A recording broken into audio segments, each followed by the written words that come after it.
नमस्कार, capital TV देख रहे हैं आप। मैं हूं आपके साथ पूजा। मोदी 3.0 यानी नरेंद्र मोदी के तीसरे कार्यकाल का पहला मंत्रिमंडल विस्तार कब होगा?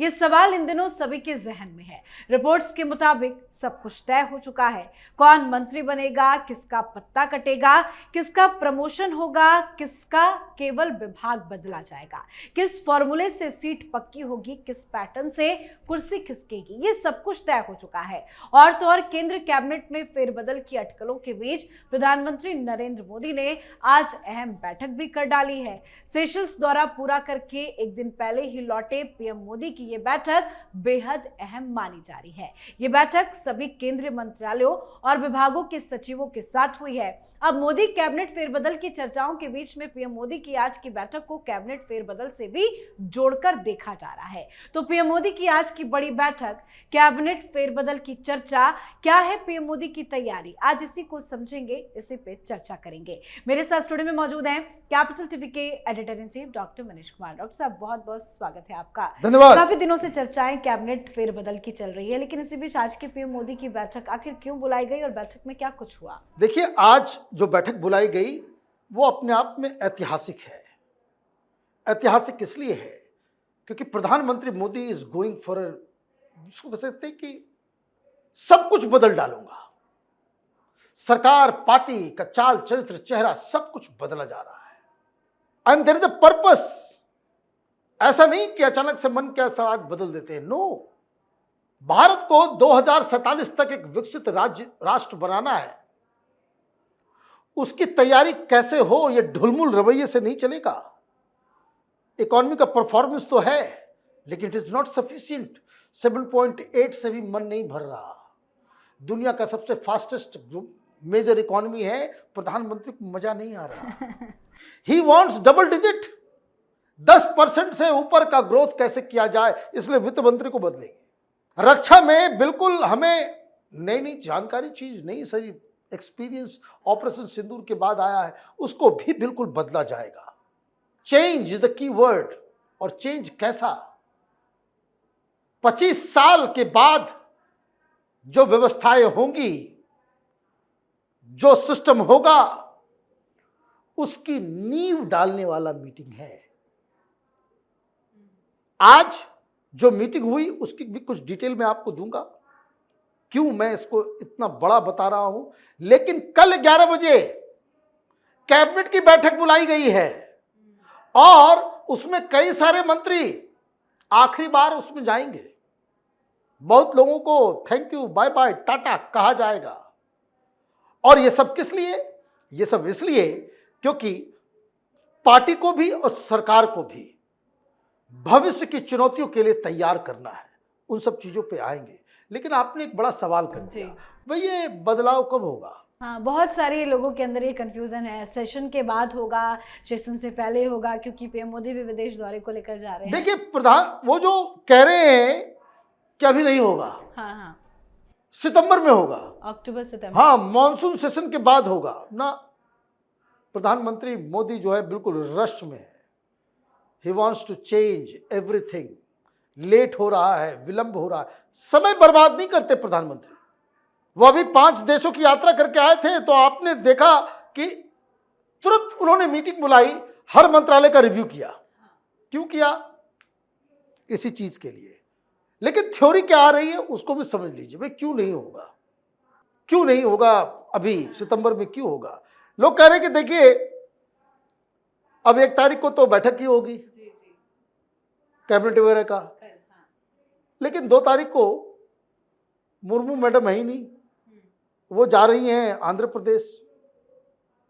वो 2 दिन की यात्रा पे जा रही हैं। तो 2 दिन माने 1 और 2 जो है प्रेसिडेंट नहीं होंगी। और 1 जुलाई से 3 जुलाई ये प्रधानमंत्री बिजी हैं, क्योंकि जापान की प्राइम मिनिस्टर आ रही हैं। तो भाई सब कुछ कैसे होगा? फिर उसके बाद बताया जा रहा है कि 4 जुलाई को प्रधानमंत्री का ऑलरेडी फिक्स प्रोग्राम है, वो राजस्थान जा रहे हैं। अब राजस्थान क्यों जा रहे हैं पता नहीं। कुछ लोग तो कह रहे हैं कि वहां भी जो है मुख्यमंत्री का नंबर लग सकता है। बाजार में खबर है भाई। तो लेकिन वो वहां जा रहे हैं, बड़ा डेंजरस जगह जा रहे हैं। और उसके बाद 6 तारीख को वो निकल जाएंगे, 6 से 11, इंडोनेशिया, ऑस्ट्रेलिया और न्यूजीलैंड, है ना। तो लोग कह रहे हैं कि भाई फिर जो है वो 11 तारीख को लौट के आएंगे। फिर उसके बाद जो है सेशन के लिए तैयारी हो जाएगी। भाई जो पार्लियामेंट सेशन के लिए तैयारी भी तो करना होता है। कोई नया मिनिस्टर अगर आपने बना दिया, उसको जवाब तो देना पड़ेगा, कोई भी रहे, पार्लियामेंट के अंदर सवाल जवाब करना होगा। तो इसलिए मानसून सेशन नहीं, अभी ये लोग जो है 1 नेशन 1 इलेक्शन और डिलिमिटेशन का कानून जो है इसमें पार करेंगे, इसलिए ये सारी चीजें जो है आगे टल जाएगी। अब ये बता नहीं रहे हैं कि मैडम मुर्मू 2 तारीख को भी आ सकती हैं, 2 तारीख के शाम में भी आ सकती हैं। 4 बजे भोर तक काम करने का रिकॉर्ड है इन लोगों का। ऐसा थोड़ी कांग्रेस पार्टी की 6 बजे ताला बंद, चलो भाई सब लोग अपने अपने यहां पार्टी करने। 5 तारीख को लोग भूल गए कि 5 तारीख का दिन तो पूरा क्लीन नजर आ रहा है, और इसके लिए कोई बहुत बड़े समारोह की जरूरत थोड़ी है। तो ये जो कहा जा रहा है उसमें इसी तरीके से कहा जाता था जब 2021 में बदलाव हुआ था, और ये जो जिस समय रविशंकर प्रसाद और प्रकाश जावड़ेकर को हटाया गया था, ऐसे ही खटाक से खबर आ गई। अभी तो ये अभी इसलिए बवाल है क्योंकि बहुत सारे मंत्रियों को ये पहले ही कह दिया गया था कि वो लोग अपना अपना जो है प्रोग्राम कैंसिल कर रहे थे। ये बवाल इसलिए मच गया क्योंकि बीजेपी की यूनिट नितिन नवीन की अपनी टीम वो भी बनना जरूरी था। ये बवाल इसलिए मच गया क्योंकि अचानक से उत्तर प्रदेश में 17 जो है आपने वाइस प्रेसिडेंट डिक्लेयर कर दिया। तो ये जो लगातार मीटिंग्स पे मीटिंग्स हो रही थी, इसलिए ये खबर आ गई, अदरवाइज किसी को हवा तक नहीं लगता। इट इज जस्ट बिकॉज, और ये दोनों काम एक साथ होगा। सितंबर तक लेकर के जाएंगे तो नितिन नवीन सितंबर तक क्या वो बिना टीम के काम करेंगे? पंजाब का इलेक्शन सिर पे है, उत्तर प्रदेश का इलेक्शन सर पे है, उत्तराखंड का इलेक्शन है, गोवा का इलेक्शन है, कुछ दिनों के बाद अब गुजरात का इलेक्शन है। आप ये जो लोग ये कह रहे हैं कि नहीं टाल मटोल किया जाएगा, ये बेकार की बात है। Things are going to happen, और इसीलिए सेक्रेटरीज की बैठक बुलाई गई आज।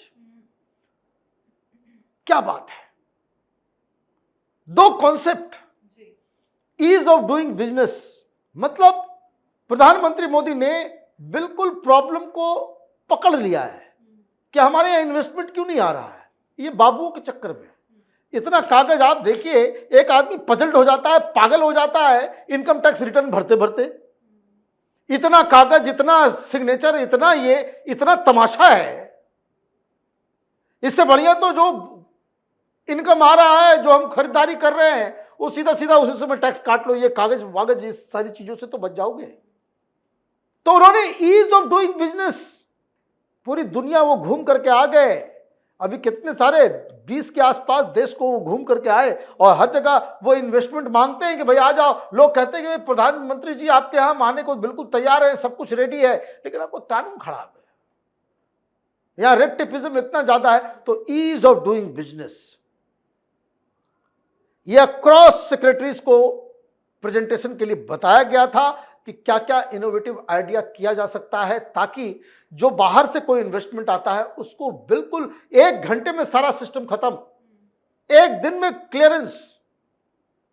तो ये एक अहम हिस्सा है।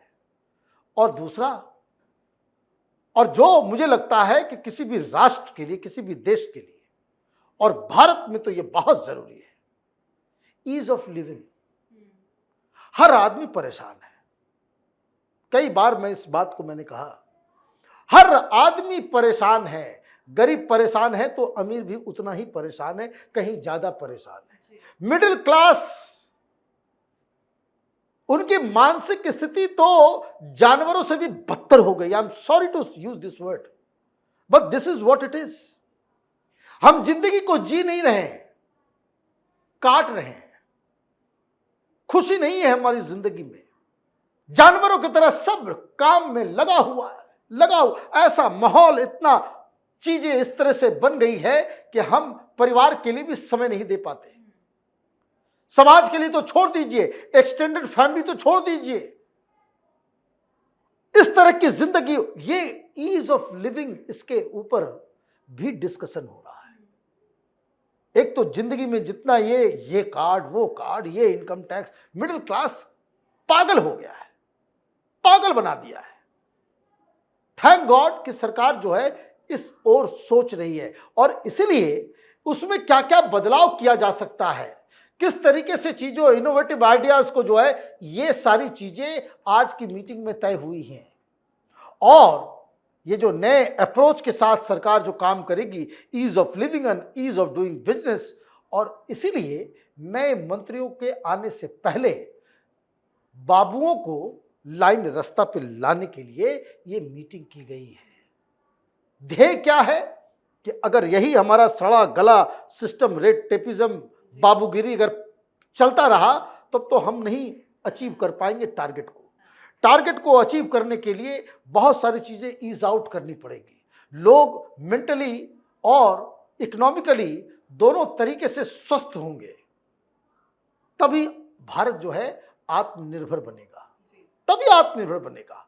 और इसलिए ये सारी तैयारी वो उसी चीज के लिए है जिसके बारे में हम लोग चर्चा कर रहे हैं। वित्त मंत्रालय बदले जाएंगे, वित्त मंत्रालय में बदलाव, रक्षा मंत्रालय में बदलाव, ट्रांसपोर्ट मिनिस्ट्री में बदलाव, एजुकेशन मिनिस्ट्री में बदलाव की आंधी लग रही है। कारण जो एक बड़ी जानकारी आई है कि ये ऑलरेडी चीजें तय कर दी गई हैं और की फैक्टर्स क्या क्या हैं ये याद रखिएगा। जब ये घोषणा होगी, मेरी ये 5-6 चीजों को याद रखिएगा कि इसी आधार पे ये सारी चीज को बदला गया है। एक, परफॉर्मेंस, नॉन परफॉर्मिंग एसेट्स को जो है बाहर। दूसरा, यंग फेसेस, 40% नए मंत्री जो आएंगे they will be young. Youth को जो है मौका मिलेगा, 40 से 50% लोग जो आएंगे वो यंग होंगे। निकाला किसको जा रहा है? बहुत सारे लोग, जैसे पुरी साहब को निकाला जा रहा है। क्यों? ऐसा नहीं कि अंडर परफॉर्मर है। राज्यसभा का टेन्योर जो है, जिसका नवंबर में खत्म हो जाएगा, ज़्यादा दिन बचा नहीं है, तो उनको जो है बाहर का रास्ता दिखाया जाएगा। वुमेन रिप्रेजेंटेशन, महिलाओं को इसमें बहुत बढ़ चढ़ करके, बहुत महिलाओं का जो है किस्मत खुलने वाला है।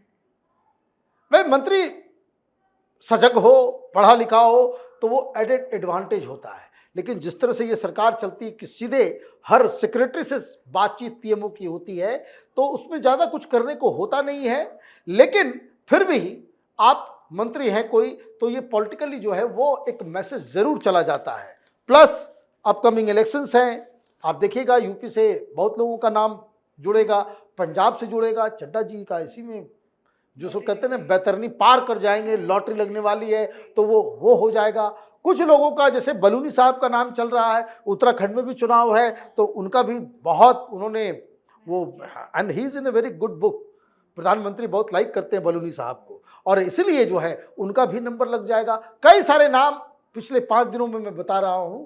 बस जो जानकारी आ रही है कि कल की बैठक के बाद संगठन में बदलाव और मंत्रिमंडल में बदलाव की घोषणा कर दी जाएगी। जी, बहुत बहुत धन्यवाद सर समझाने के लिए। धन्यवाद। तो नरेंद्र मोदी सरकार में कैबिनेट में संभावित फेरबदल को लेकर अटकलें काफी ज्यादा तेज हो गई है। इसमें सिर्फ चेहरों का बदलाव ही नहीं बल्कि और भी बहुत कुछ होने जा रहा है। मंत्रिपरिषद में खाली जगहों को देखते हुए बीजेपी के पास विस्तार की पूरी गुंजाइश है और साथ ही वो एनडीए में अपने सहयोगी दलों के साथ भी संतुलन बना सकती है। 2027 में 7 राज्य में चुनाव होने हैं। इस 7 राज्य में 5 राज्यों में बीजेपी की सरकार है। खबरों में यह भी कहा गया है कि केंद्रीय मंत्रिपरिषद में यह बदलाव पार्टी अध्यक्ष नितिन नवीन के नेतृत्व में बीजेपी की नई टीम की घोषणा के साथ ही किए जा सकते हैं। टीम नितिन नवीन की घोषणा भी जल्द ही होने की संभावना है, क्योंकि माना जा रहा है कि बीजेपी के शीर्ष नेतृत्व ने सूची को अंतिम रूप दे दिया है और संगठन में अहम भूमिकाओं के लिए युवा चेहरों को शामिल किए जाने की भी उम्मीद है। तो इंतजार कीजिए, जल्द फैसला हम सबके सामने होगा। तो आप भी अपनी राय कमेंट करके लिखिए। देखते रहिए कैपिटल टीवी। नमस्कार।